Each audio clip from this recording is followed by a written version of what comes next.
What's up, horror fans? It is Danny and Pete. There he is, up there from the Lasser Cast, and we are joined once again up there by David Weiner, the director of the In Search of Darkness documentaries, all three volumes of the 1980s, and now we have about 2 weeks left or 10 days left to pre-order 1995 to 1999. David, welcome back to the channel. Great to have you back on. Always a pleasure chatting with you guys. In fact, we almost got so caught up talking about our kids and their connection to horror or lack thereof that I'm like, maybe we should probably get around to doing the interview. But it's always a pleasure to catch up with you guys. Thank you. Yeah, definitely. So we have talked to you so many times about all of your documentaries, and we're obviously big fans. And 1995 to 1999, I think we said this to you last time. This is like, for us, this is kind of the wheelhouse, because this is like when we came of age in horror. We remember, like, the 80s stuff was really cool for us to discover when we were way too young, but this 5 year period is like us going from 13 to 18, taking us out of junior high to high school. And what I found interesting and really disturbing, because it makes me feel so old, is that these are movies now that are turning 30, which makes very little sense to me in my, time is a flat circle brain. Last night, or not last night, but Saturday night, I was at the Brooklyn Horror Film Festival. Ernest Dickerson was there, receiving like a Lifetime Achievement Award. And they did a screening of Tales from the Crypt Demon Knight, which just turned 30 years old, 1995. And I was thinking about these movies. Like, before we started recording, we mentioned Scream and The Craft. These are movies turning 30 next year. Mm-hmm. We're having another Scream movie come out next year. We just had an I Know What You Did Last Summer come out. What do you think it is about this era, the 1995 to 1999, that somehow 30 years later feels as prevalent, as important now as it was then? Well, what was unique about I'll catch up the one person in the back, about these documentaries, because I like to just, lay a foundation. So I make these long form documentaries about decades of horror in search of darkness.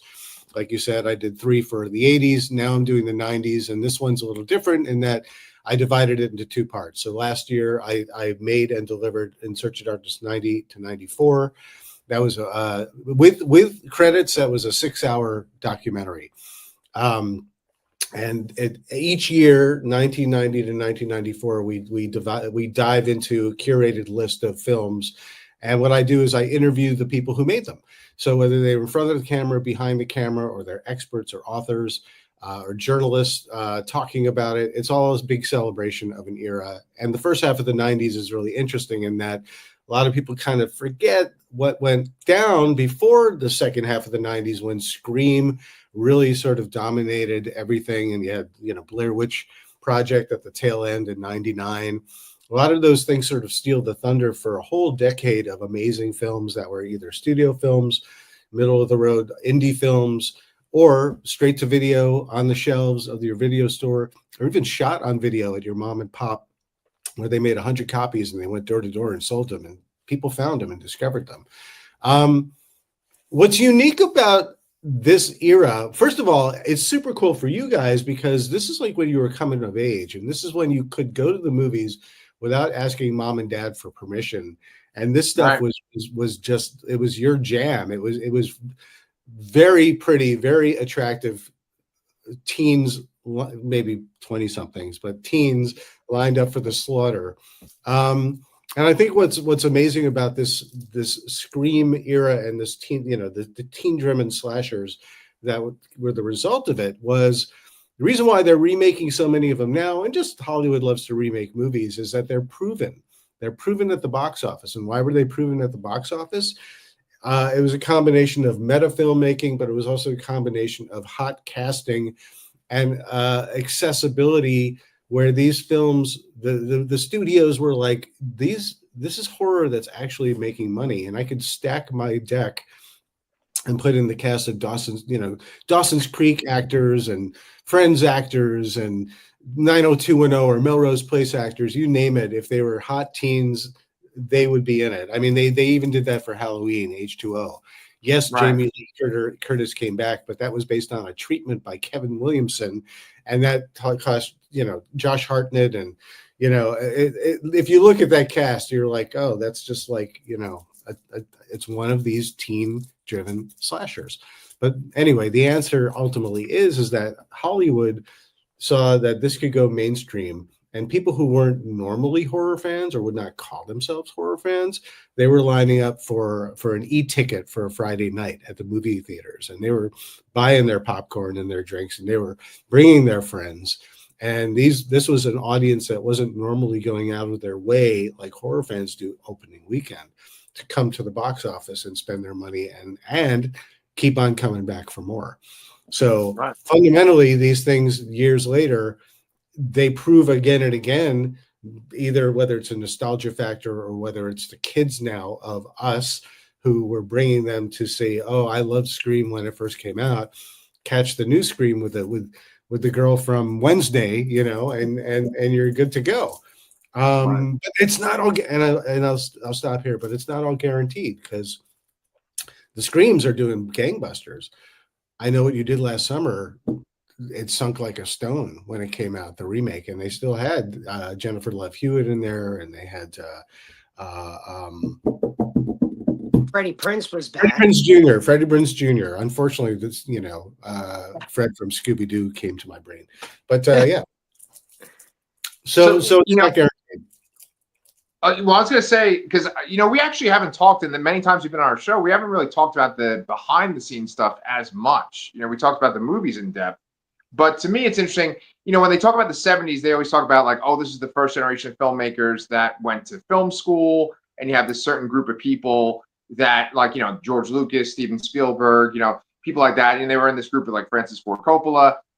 Doing your documentaries, the first In Search of Darkness films that were about the 80s and now these 90s, what would you say are like significant changes in the types of filmmakers that they would use from the 80s to the filmmakers they would use in the 90s to make horror movies? Well, it's kind of interesting because the success of the 80s for so many filmmakers like Joe Dante, John Carpenter, Wes Craven, Sam Raimi, David Cronenberg, you name them.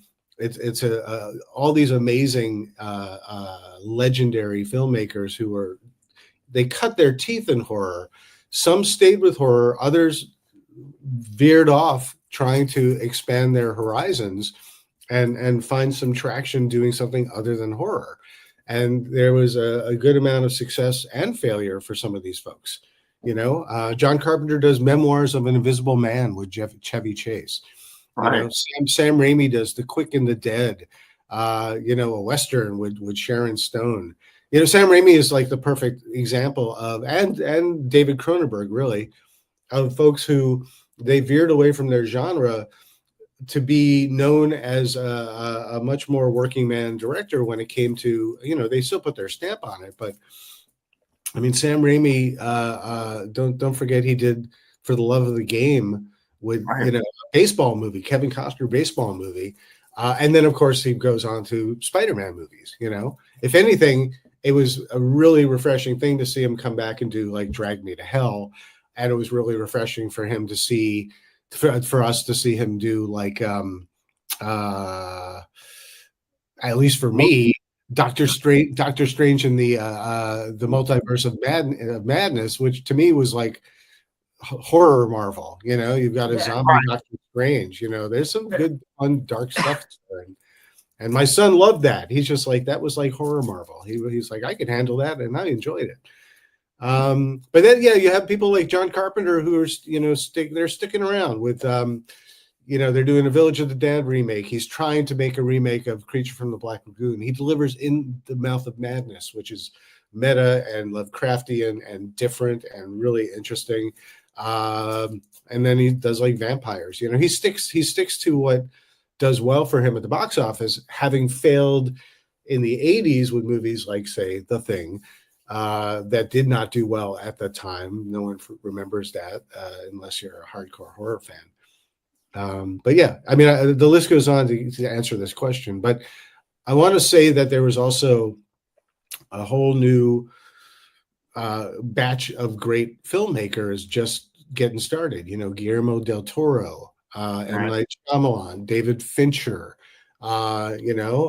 Peter Jackson, even though he started in the 80s. You know, these guys are doing studio films and getting great traction and starting to really define how things could be in the 90s and beyond, to the point where we're still referencing these filmmakers and their work and lining up for whatever they do next to this day. Yeah, that's a really good point.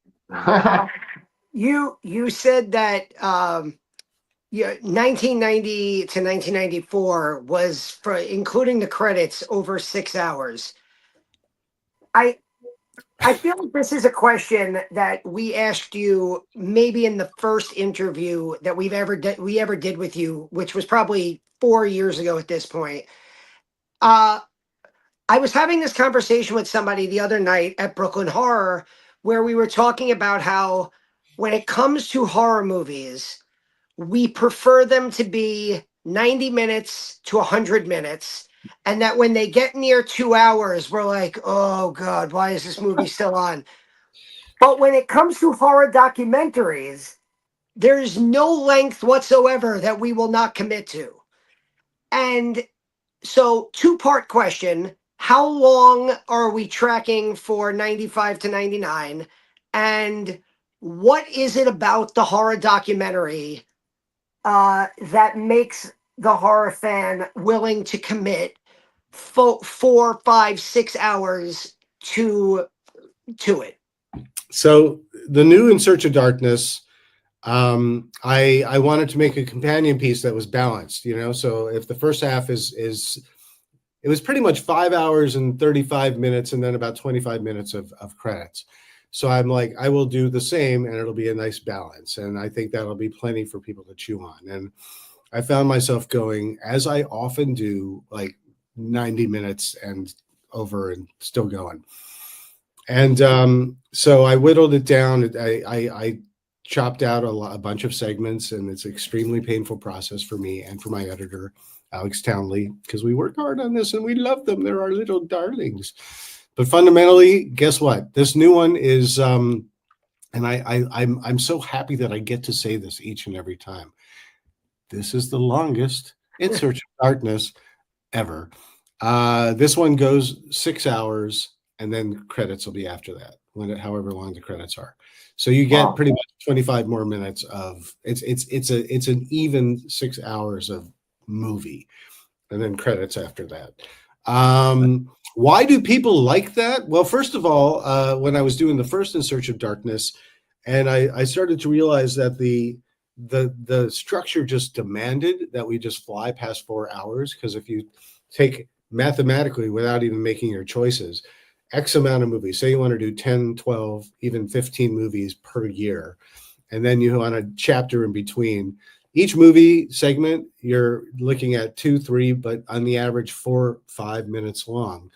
Multiply that by whether we're doing it 5 years or doing it by 10 years. Chapters in between, multiply that, where each one, they average about 10 minutes. I try and trim them down so I can get more content in, but they're still 7, 8 minutes long. Sometimes they run 12 minutes. So you do multiply that without naming a title, and you're zooming towards 6 hours. That being said, I looked to Never Sleep Again, the Elm Street documentary, as permission, because that was very long and people loved it and returned to it and raved about it. I looked at Crystal Lake Memories, which is all about the Friday the 13th whole franchise. That's like 6 hours long. No complaints whatsoever.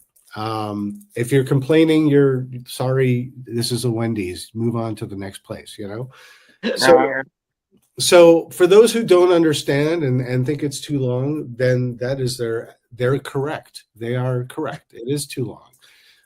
But for those of us who love this stuff, what these documentaries represent is an ongoing celebration and validation of what they already knew for themselves that they loved. But now they see the filmmakers and the actors and the experts, rather than saying this is not very good and this should have been better because of this. No, they're all saying I love it because, and this is great because, and regardless of what you think of it, this is what it took to make it and get it over the line from a production standpoint. And whether or not you like the end result movie, it's kind of irrelevant. Now you know the story behind it. So people get a little bit of film school, they get a little nostalgia, they get a validation of the celebration, and they get the sense memory of what it was like to watch a lot of these first movies, whether they were in a theater where they could smell the popcorn, or they were in drive-in, or whether they had a friend who had, I've got the Blair Witch tape, and remember those 3 hikers who were missing? I've got the tape, and I've got what everyone's talking about. This is before it was in the theater. You have these indelible memories. That was my experience. I saw it before it hit theaters, but someone had this tape of the Sundance hit that everyone was talking about, where we all believed that these poor hikers were missing. To this day, I'm just like, well, I wish I brought my Dramamine, but it was like a very dramatic experience, Anyway, people love this stuff. People love this stuff. And if you're a horror fan, when I read Letterboxd, I get the validation constantly that people are like, only 6 hours? Ha! I can watch this 24/7. And Right. then I get ones where they say, why the fuck is this thing 4 hours long? Well, it's okay. Move along. Right. I'm not requiring you to watch it. That's okay.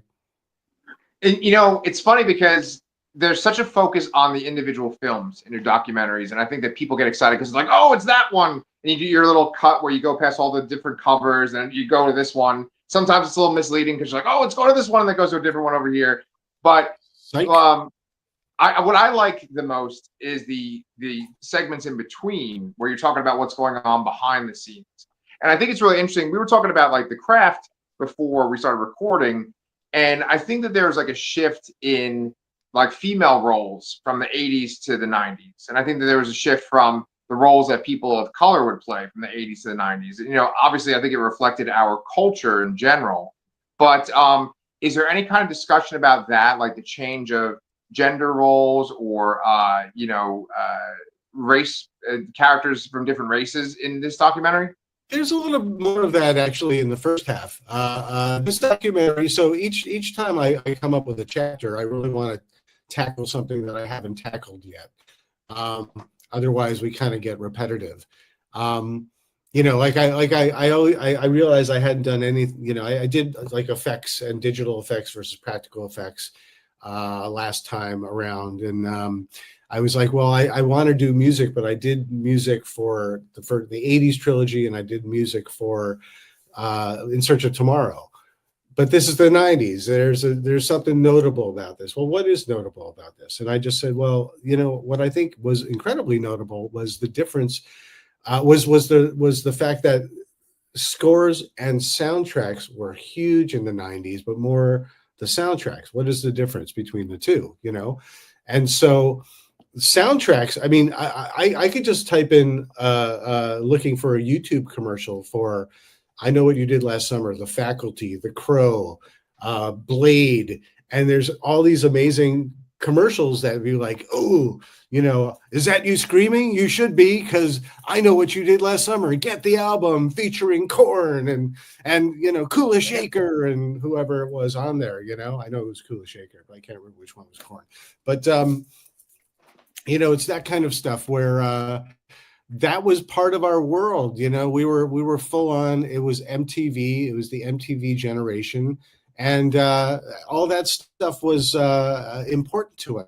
So not only that, I thought, well, what's unique about that? Music supervision. How does that work? It's not like you just say, oh, I want this song and I want to put it in there. I mean, if we're talking about Pulp Fiction, Girl, You'll Be a Woman Soon by Urge Overkill, their cover of the Neil Diamond tune, that's not horror. But if you look at Quentin Tarantino, Reservoir Dogs, and Pulp Fiction, everyone wanted to have something like that. He Yeah. connects with Robert Rodriguez, and Dust Till Dawn. That is a banging soundtrack. But there's also a score as well. So I brought in Marco Beltrami, who has done all of the Scream scores, but he's also done Gotcha. like Halloween H2O. He was like the Dimension guy, from Dusk Till Dawn. No, did he do the Faculty? Now I'm having a moment here. But he did Mimic. He's done everything, and so I also brought in Graham Revel. And apologies to these two composers because I just confused who did Faculty, because one did Faculty and one did Dusk Till Dawn, but because they're both Robert Rodriguez movies, they throw me off. I think Graham Revel did Dusk Till Dawn, and Marco Beltrami did Faculty. But it's very cool hearing them talk about not only creating the scores, but it's what it's like if you're a composer and they put out the movie comes out. Well, it's a big soundtrack where it's all these hit bands that are all needle drops from, and that may or may not have even been in the movie. Maybe they were in the end credits. And then the last little song, you get your one, like the theme from, Sydney's theme, or something like that from Scream. And what does it feel like? And what's that experience? And how does a music supervisor work?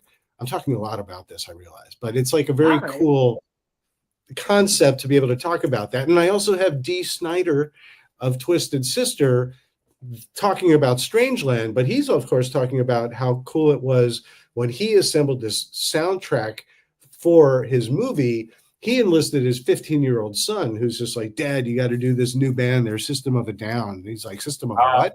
He's like, no, it's cool. You don't understand. And, it's his dad's singer of Twisted Sister. But he enlisted and trusted his son to be dialed into the music that he would have been when he was 15 years old. And he said, like, the Strangeland music tour, it was a bigger hit than the actual movie was. There's lots of interesting little nuggets to talk about. Yeah. Well, we're the generation that not only grew up with these movies, but also still like would go to the mall and go to Sam Goody and buy these. Like you're mentioning movies. If I dug out my book of CDs, these are all the soundtracks that I have. Bride of Chucky is another one, which is in this time period. That's like which Graham Revel did that as well. Yep. Yeah, that's another one that I always think about. I was and these were on CDs, but these were, you'd had these commercials telling you to buy it. You had the videos telling you that this was cool.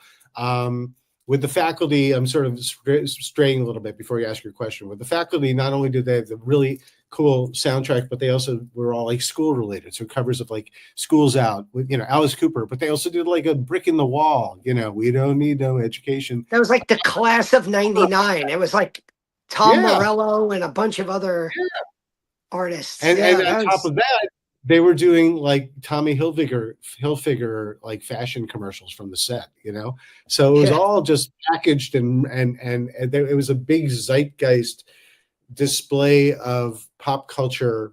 Whatever sticks to the wall to sell our movie, we'll do it. It was pretty fun and interesting time that I think we all remember for different reasons. Right. Yeah. Kind of going along on that idea of like different, going from like you think about how we listened to music back then and how we listen to music now. The late 90s, we see the internet becomes like a real thing. I know I got my first AOL screen name in probably 1997. And after 28 tries to get your name or something close to it. Yeah, I had to. After 28 tries, I'm sorry to talk.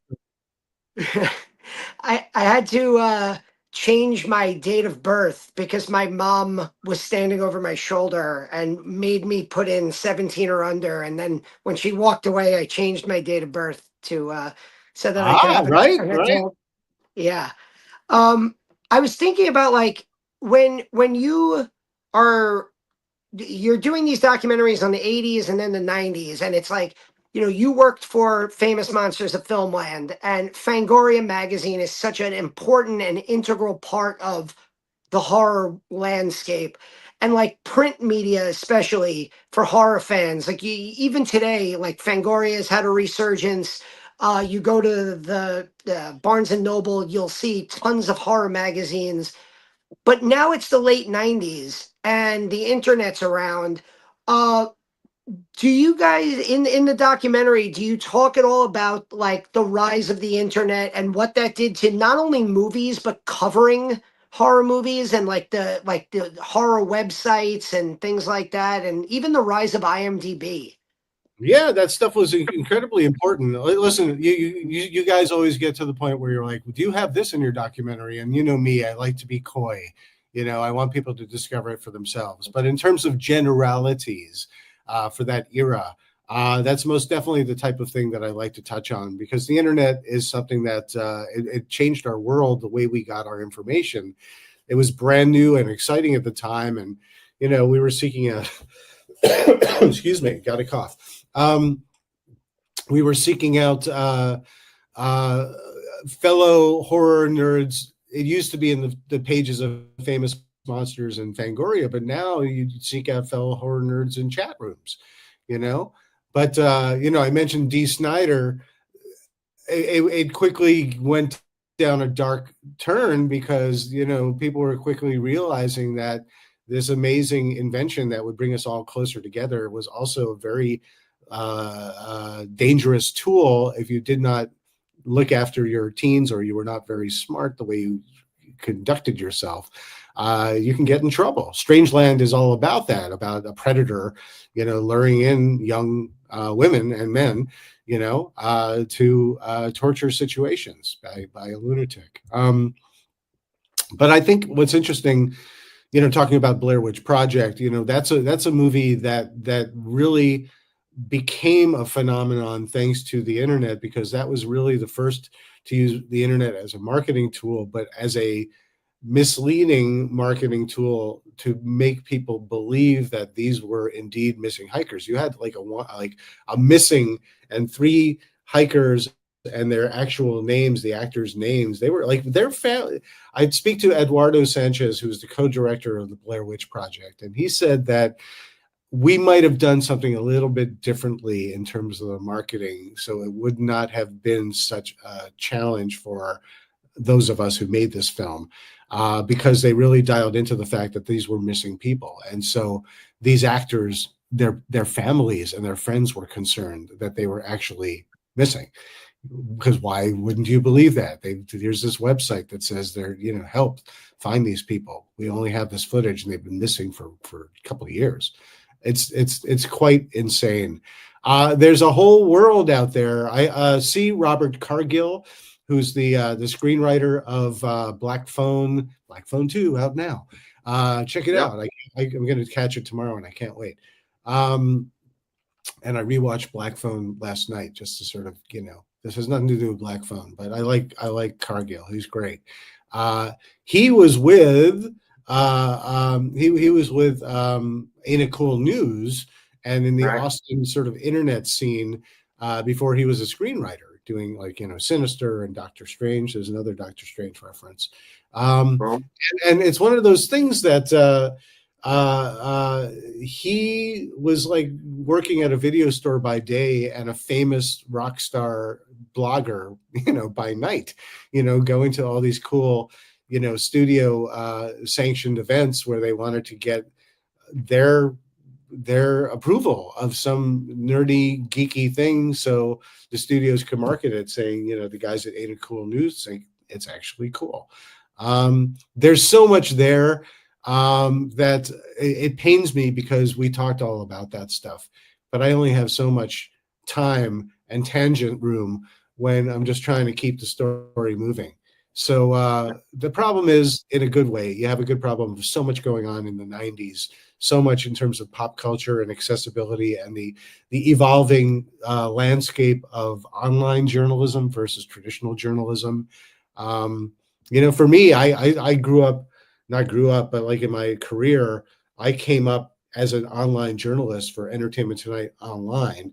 So when I finally got a print journalism, opportunity at Famous Monsters of Filmline magazine, the magazine I loved and read as a kid, and then I eventually ended up being the editor in chief of that, which was, kind of mind blowing for me. But that to me, it was like I did it backwards, in my opinion. I'm like, online journalism, nobody takes this seriously. I want print journalism. Now it's the other way around. It's like, wait, you do print? Does anyone read print?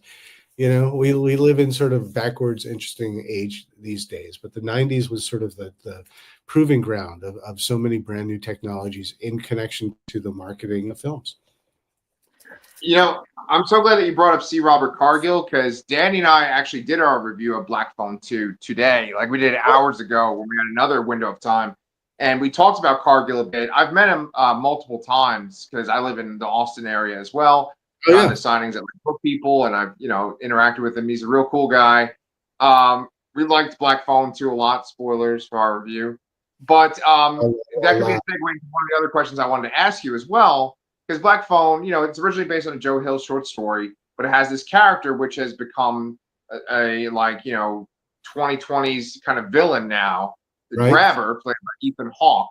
And I feel like, this is obvious, but every generation or every set of 10 years or so has their own camp of killers and monsters, right? Now, you obviously discuss them in your documentaries a lot. I think for the 80s that you would say that Michael is your favorite of the killers. I know we've talked about him a lot when we've interviewed you. Yeah, in terms of, if we're talking about me personally, yeah, Michael Myers, because Halloween was really the first movie that really rocked my world. I would probably pick, the Kessler Werewolf, but that's not really, I think that's more tangential in terms of this category. So, yeah, I mean, I'm going to start naming. You finish your sentence, but I want to start naming all these favorites that are a little more left of center. Well, but then for you personally, because I'm interested in your specific answer. What is your favorite killer from the 80s? If you're gonna say it's Michael, that's fine. But then, what's your favorite killer from the 90s? Right. And what kind of makes a distinction between an 80s killer and a 90s killer? Well, the 90s, Ghostface is I would say the most iconic coming out of that decade, hands down. For me personally, it would be Gary Oldman in Bram Stoker's Dracula and his variety of guises. I mean, he's everything. He's literally a Batman, and like a wolf creature, but he's also old Dracula, but he's also young, hot, dashing Dracula. He's everything, and Candyman. Excuse me. Apparently, I'm getting over a cough. Candyman is clearly very iconic as well. Later in the decade, you had Wishmaster. But I mean, I was still like, the Tall Man, carry over the Tall Man. We get more, 2 more Phantasms in the 90s. And I'm like, bring on more Tall Man. I'll go for that. When it comes to my favorite, it gets harder and harder to choose. But I always sort of steer away from the most obvious ones, but we all have our favorites, I mean, to this day, when it comes to what's the most iconic from the 80s, I would probably say, just for me, for fun, at least around Halloween, I would have bet money. You were going to grab your Halloween 3. These don't sit here all year round, But I'll listen, I'm an old man who plays with toys. This guy, I think, also does not get, Christopher Walken. See his head? That's Christopher Walken. Christopher Walken's Headless Horseman from, Tim Burton's Sleepy Hollow is so cool and so well done that might be a competing favorite for me. Oh, dang. I think I'll throw in, and I mentioned it was like in my first question, but one of my favorite movies from the 90s that I'm hoping, I'm betting that you cover in this series, in this movie coming up, is Tales from the Crypt Demon Knight, and Billy Zane's Collector is just off the wall. The crowd the other night, I was shocked how many people had never seen the movie, and people were like rolling, hysterically laughing with all of his one-liners. Just an absolutely great character, and Ernest Dickerson had so many positive things to say about him. Uh, I my kind of carrying on from what Pete asked about, like, going from 80s to 90s. This is your fifth long form horror documentary. You also did In Search of Tomorrow, which we talked to you about and we loved, about sci-fi.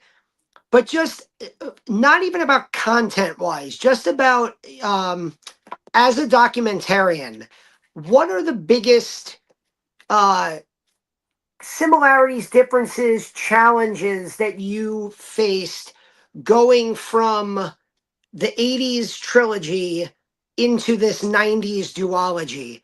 I imagine that, like, and this is kind of like weird to say, but I feel like there's more um talking head personalities to focus on for this series, the 90s, obviously given the space of time. But just in terms of you, the filmmaker, what are the similarities, differences, challenges in going from the 80s trilogy into this 90s series? Well, the first thing I we had intended to do, when I say we, Robin Block and I, the creator, VC, CEO, and executive producer of these documentaries, he was the one who felt maybe we should divide this into two parts, and it'll be easier because each time, I take on this Herculean task of this, 5+ hour movie, covering a whole decade. It's a lot of work, packing a decade, finding all the people to talk about all the movies, picking all the movies. And each movie you get sort of less time because you only have so many that you could fit in this running time, which, even though it's an extended running time, you want to pack it. There's so many movies that you want to put in there. By nature of the beast, everything gets a little shorter. So maybe if we do two of the 90s, we can spend a little more time on certain titles and expand those a little bit. Best laid plans is all I could say. I once I sit down and get so many interviews with these people who are the creatives behind all of these projects, and once I realize how many projects I really wish that I could have in each year, and I still can't do them all, and there's still going to be many left on the table. The first thing I thought of was, like, I don't want to do a 3-hour movie, because every time I read a review, they say not long enough. I wish it was longer. I wish it was longer. Or they say, I wish there were more. You could, however way you slice it, they'll say, I wish there were more people representing the movies. And then for every time I read something like that, wow, I wish there were more of these celebrity passionate folks talking about what they love. So I can't win either way. I lose and I win. But what the biggest difference I would say is that by the time I got to the third In Search of Darkness for the 80s, I came to this alchemy of balance of really well-known, really titles, theatrical releases, things like that, middle of the road indie films, or just straight to video films. But then the dusty bottom shelf, shot on video, you passed by it 20 times before you finally rented it, and then you loved it and you recommended it to your friends.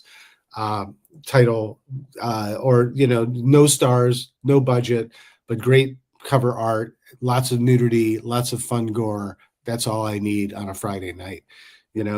I realized that the response was overwhelmingly positive when I put that balance in for In Search of Darkness 3. And I thought, for the 90s, that is the formula I'm going to use. And I'm actually happy that I get to divide this decade into two parts, because in the late 90s, Scream, Blair Witch, those kinds of movies, Seven, Dusk Till Dawn, Sixth Sense, they all steal the thunder of the first half, arguably, depending on who you are as a fan. And so I actually quite enjoyed not having to do any of that, for the first part, where you're not expecting it and saying, how come I can't wait until we get to the second half of this documentary. So I quite enjoyed reminding people and informing people how much greatness there was in the first half that they probably just didn't remember. I don't know if that answers your question, but No, yeah. Uh, I mean, I I think the biggest service that I think you've done with these movies is that you've, and I think we've talked about this several times, is just the idea of keeping these movies alive, and in the world of streaming, in the world of, companies like Vestron and uh, Arrow Video, or Trimark Vinegar Pictures. Syndrome. Yeah. Uh, so many of these movies have been kept alive, and you bring them up. I was looking on Tubi a couple weeks ago, and I saw the Michael Caine movie, The Hand. Oh And yeah, I'm like, Uh-huh. and I remember like the first time I'd ever heard of that movie was in one of Insert. your Yeah. documentaries, and I was like, oh, that makes me think about, David, and all the movies that like I've shown Charlotte, and that, Pete shows his daughters, and that like other people, because like I know for a fact I keep like a notebook with me when I watch your movies, and I just write down the names of everything, and then I'm like, okay, well, here's the next list of stuff. Hmm. So I feel like you've become like that catalog for horror fans, especially for the last, 30 to 40 years now of horror fans. I I think ultimately, I when I was at Entertainment Tonight, I clued in for the first time in my life that there was a whole generation coming up after me that did not know where to begin. Like I would sit next to, like, it's fine. I didn't shame them, but I was like, oh, they'd be like, oh, I never saw Star Wars. I don't even know where to start. There are so many of them. And that was like a revelation to me. I was like, oh, it's not like, to me, it's like there is no other. You start with this and you watch that, and you can watch the prequels and you can't, but they were just like, "Yeah, it's overwhelming. I don't know where to start. And I realized that, when you have an older generation crowing about how great all these things are and why haven't you seen it yet, and you have to see it. The problem is Yeah. there's so much amazing stuff out there that people don't know where to start. And that's why curation is such an important word.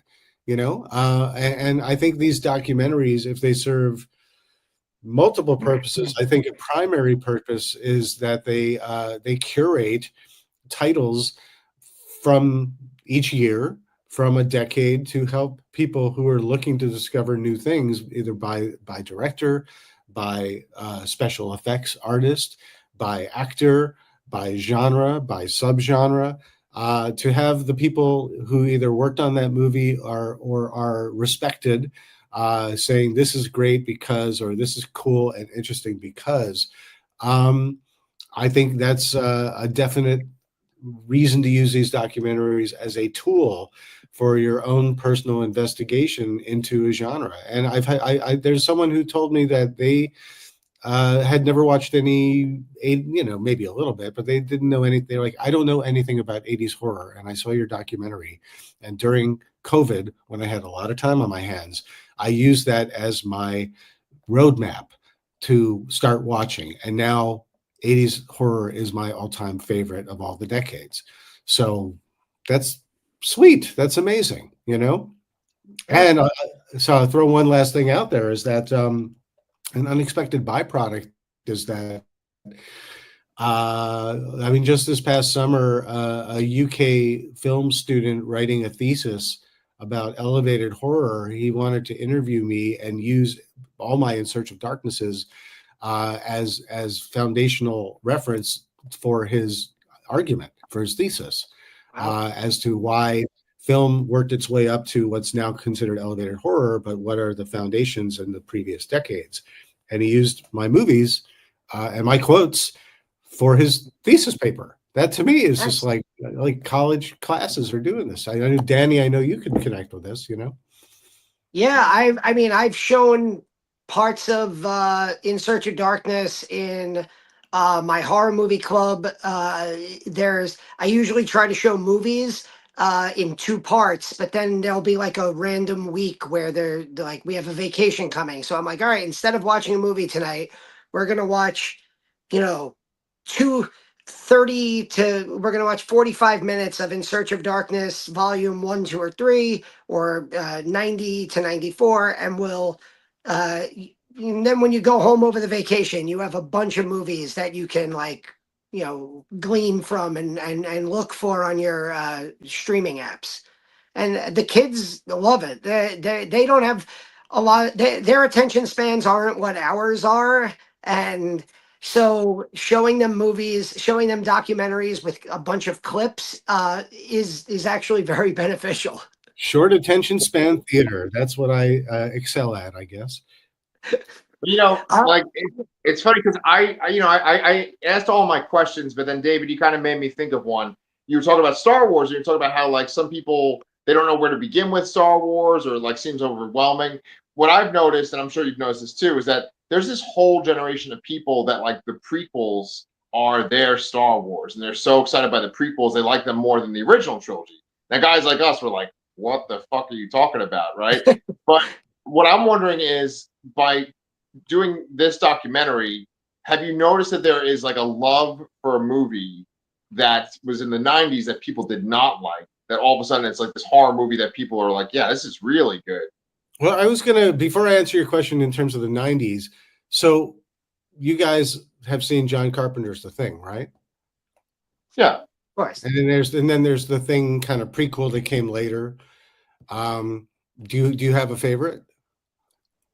Yeah, I mean, Carpenter's movie. All right, so I knew that was your answer, but I had to verbalize it. So now look at 1982.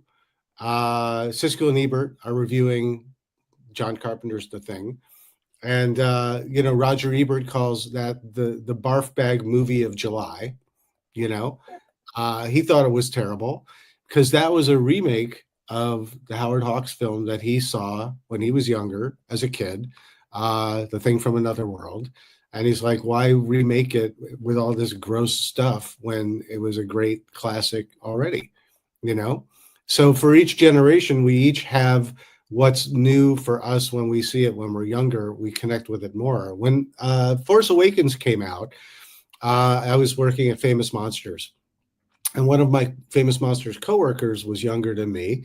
She did social media. Her name was Caroline. Caroline, she said, "You know what?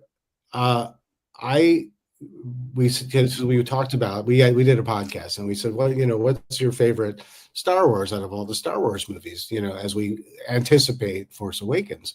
And she said, well, I don't know. And she started like shrugging her shoulders. She's like, well, I love Phantom Menace. I was a kid when I saw that. I love Jar Jar. I just thought he was hysterical. But I've spent my entire whole adult life apologizing for it or hiding it. And I just said, you know what? Don't. It's just like that was your Star Wars when you were a kid. It was magical and funny and entertaining. Why try and call why name it as a guilty pleasure is what I'm saying. So for all of us as we see these movies for the first time, someone out there who saw Rob Zombie's Halloween's first, and then they go to like John Carpenter. They're like, this stuff is like soft. This should be rated PG or G. This stuff isn't rough at all. I mean, I guess this is where it came from, so I could respect that. But I prefer the Rob Zombie versions. I have students who've told me that they love Halloween Kills and Halloween Ends, and I'm like, okay, I was like, they weren't for me, but I'm glad you enjoyed them, and I highly recommend watching the 1978 original and part 3, and watching the first parts of it, and yeah, it's. I feel like though that we do that all the time. That happened to me not long ago with the new I Know What You Did Last Summer.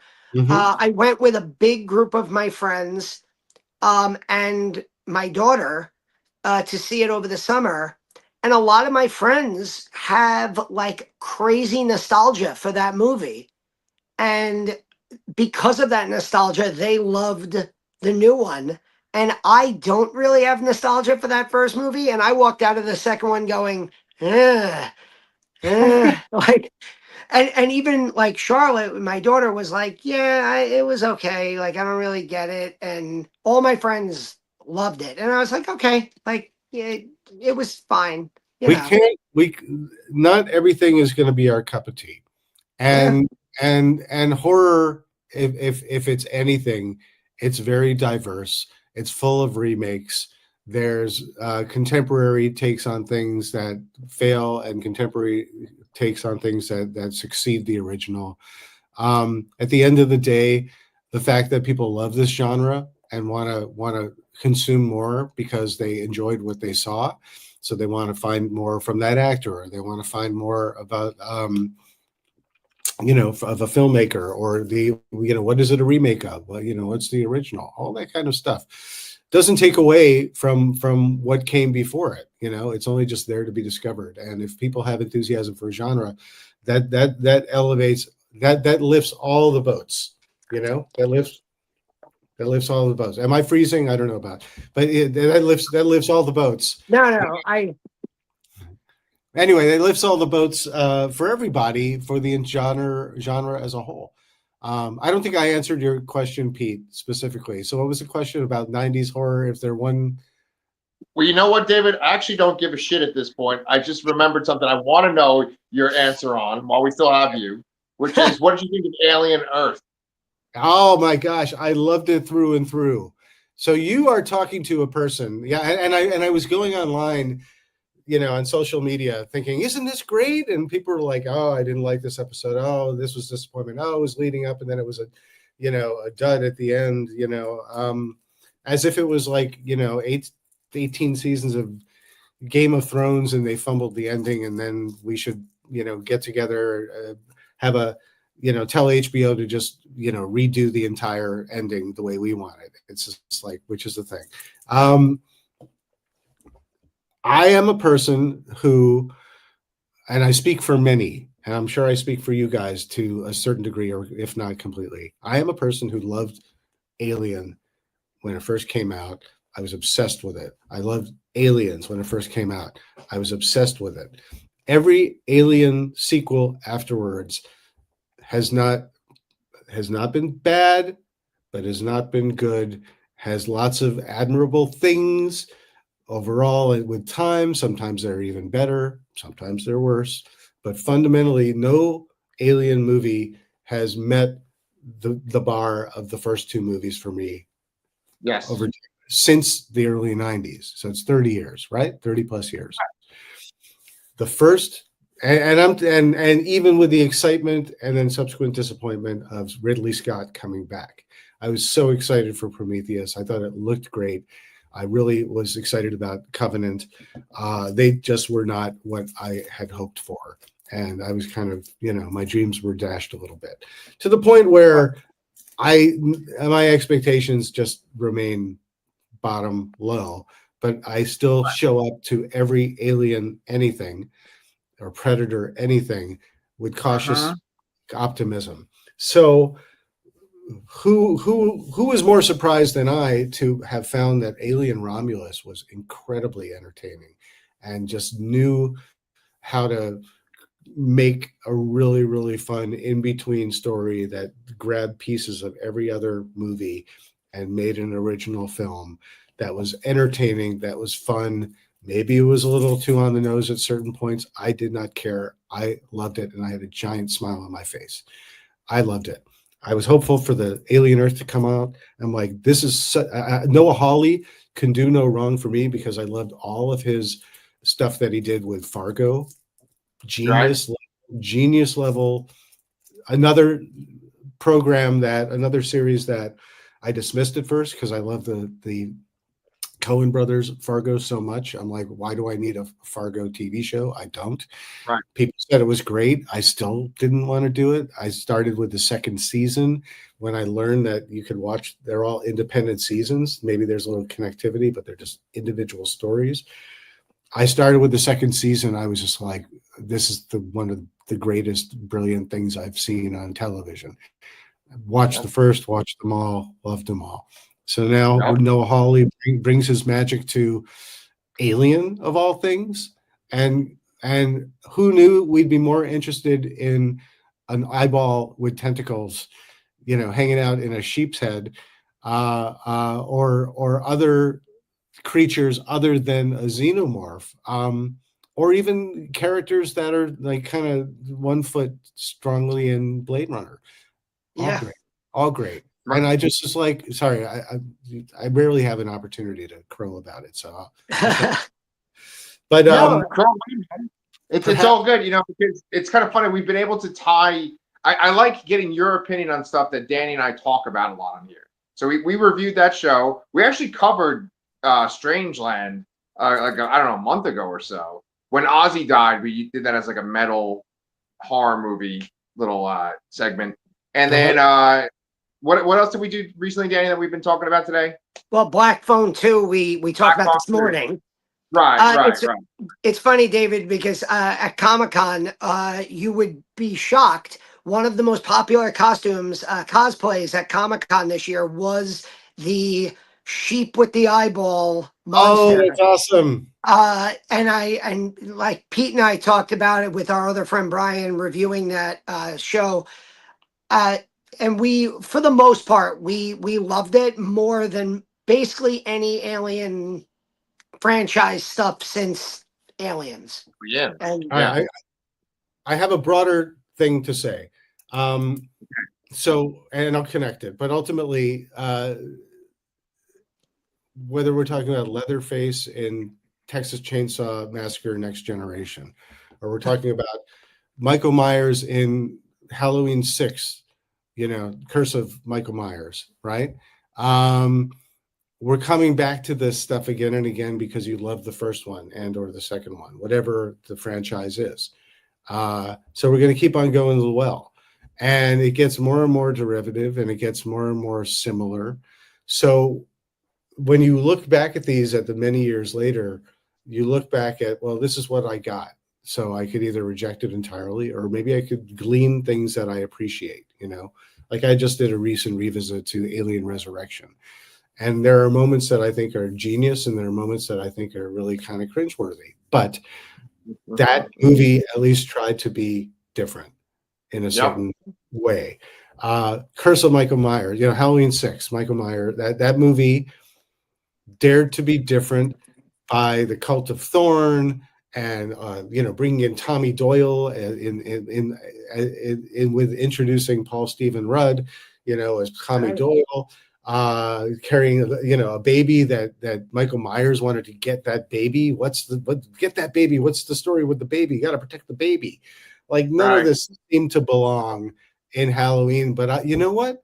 I liked it. I didn't watch it when it came out, because I'm like, no way, I'm done. I've been done since Halloween 4. I came back to this and I just said, you know what? This is fun. It's got a little of everything and a lot of new stuff. So with Alien Earth, yes, please take it somewhere else. Because the thing is, if it's all the same, people complain it needs to be different. If it's different, like Halloween Ends, everyone says, why isn't it what I want? That's all been the same leading up to this. Jason Goes to Hell. Let's do something radically different. It's like The Hidden. It's like this creature. That goes from person to person. So different people can be Jason. Okay, great, sure. Like, did you need to be in the camp one more time for the same variety of kills? I didn't. Like, was it fully successful? No, but it was fun. It was different. And I admire Adam Marcus for doing that, So yeah, I'm now like, I feel like I'm on my soapbox. But the thing is, with all these ongoing interminable, did I say that right? Interminable, they don't end.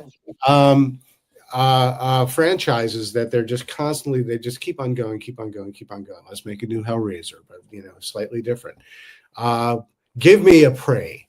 where it's entirely, it could be, you know, in Cherokee and there's barely any dialogue, and it's a just a great visceral film with a brand new character that you care for, and all these things are just you got to try new things, and I think as fans you need to be more permissive. I was like that with, I'm sorry, and I will be quiet after this, but I was like that with Halloween Ends. In fact, maybe we talked about this, We but did.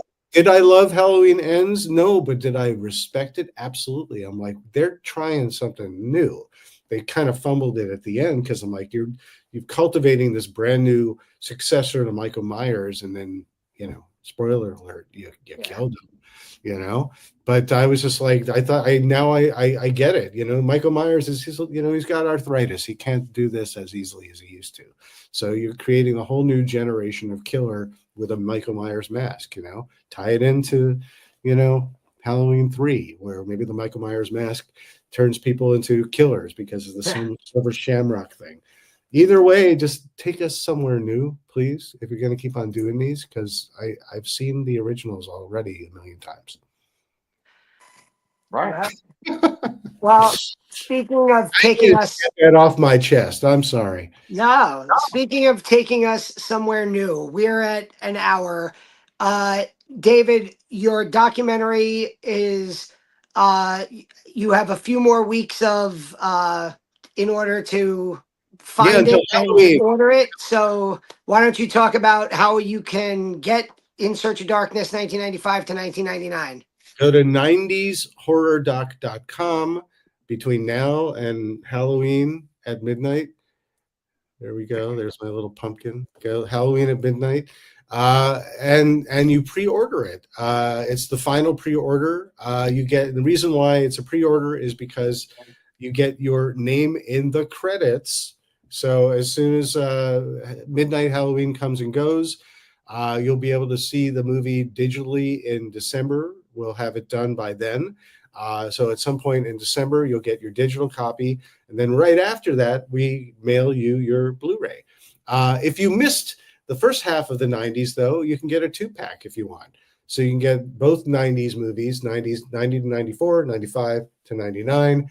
That's 12 plus hours of In Search of Darkness goodness, exploring a brand new decade. If you missed the 80s, you can get the 80s trilogy if you want a physical copy. These things are going like for a lot of money on eBay if you're a physical media collector. And we don't make these all the time, and you can't get them in stores. So you got to strike while the iron's hot, and we're making a batch. And that's what we're doing right now. We're making a batch. I can't tell you when the next time will be that we make another batch. But you get all sorts of other cool swag. You help an indie company get over the line, and you get to learn a little thing or two about 90s horror that you maybe didn't know about, and you get to celebrate with some of the coolest people like Jamie Kennedy, like Rebecca Gayheart, like Eduardo Sanchez, like Paul W.S. Anderson, like Doug Bradley. You know, let's see. I'll just become a listicle. Who's a good name to mention? Lou Diamond Phillips, Dee Snider, talking about The Craft, you know, talking about Strangeland. Andrew Devoff, the Wishmaster himself, you know, so many cool folks. Emily Burgle, The Rage, Carrie 2. Wow. You know, just it's go to 90shorrordoc.com. You'll see the entire cast of who's in it, and also who's in Search of Darkness 90 to 94 if you want to get both packs.